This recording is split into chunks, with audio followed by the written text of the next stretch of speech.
Liza Soberano, grabe ang husay at galing talaga. Cover of the day. Si Liza Soberano, isa sa mga pinakahinahangad na mga artista sa Pilipinas, ang tampok na bituin ngayon bilang cover ng numero Netherlands Digital, kuha ni Shira Luna. Naging bahagi siya ng kanyang US acting debut sa pelikulang Lise Frankenstein. Tunay nga namang napakagaling ni Liza Soberano, kaya tiyak na marami na namang tagahanga ang mapapawaw sa kanya. Gayunpaman, hindi maitatanggi na may mga taong patuloy pa rin na naninira sa kanya at pilit na humihila sa kanyang pangalan pababa. Sa pagiging isa sa mga pinakasikat na mukha sa showbiz, natural na maging sentro ng pansin si Liza Soberano.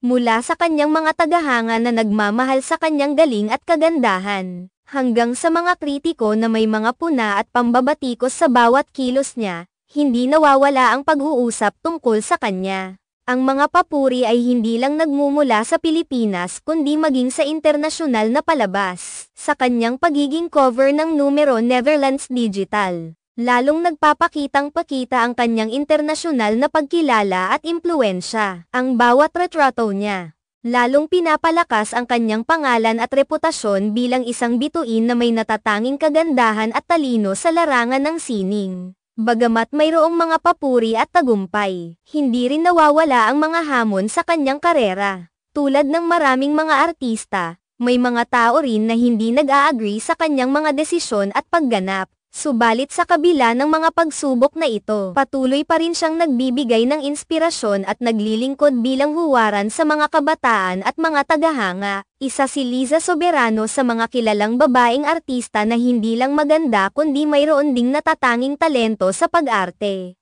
Mula pa noong siya ay nagsimulang sumabak sa showbiz, ipinakita na niya ang kanyang kakayahan sa iba't ibang mga papel. Ang kanyang pangalan mismo ay naging simbolo na ng pagiging matagumpay at inspirasyon sa mga pangarap. Sa kanyang US acting debut sa Lise Frankenstein, patuloy na ipinakita ni Liza Soberano ang kanyang abilidad na magbigay buhay sa mga karakter na kanyang ginagampanan. Hindi lamang sa Pilipinas kundi maging sa ibang bansa, kinikilala ang kanyang husay sa larangan ng pag-arte. Ang pagiging cover ng numero Netherlands Digital ay isa pang patunay sa kanyang internasyonal na reputasyon.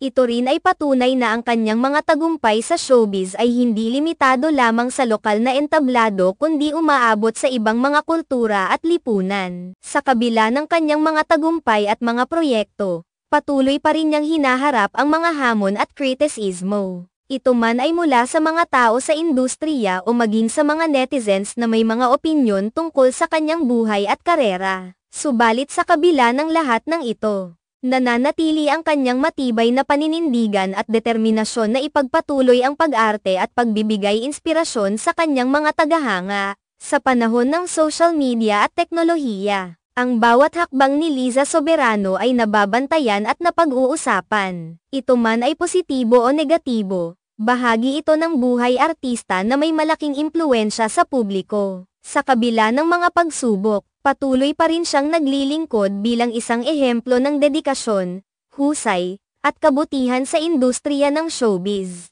Sa huli, si Liza Soberano ay hindi lamang isang magandang mukha sa telebisyon at pelikula kundi isang simbolo ng tagumpay at pag-asa. Sa bawat proyekto at pagkilala na natatanggap niya, patuloy niyang pinapatunayan na may puwang ang mga Pilipino sa larangan ng pandaigdigang sining at kultura.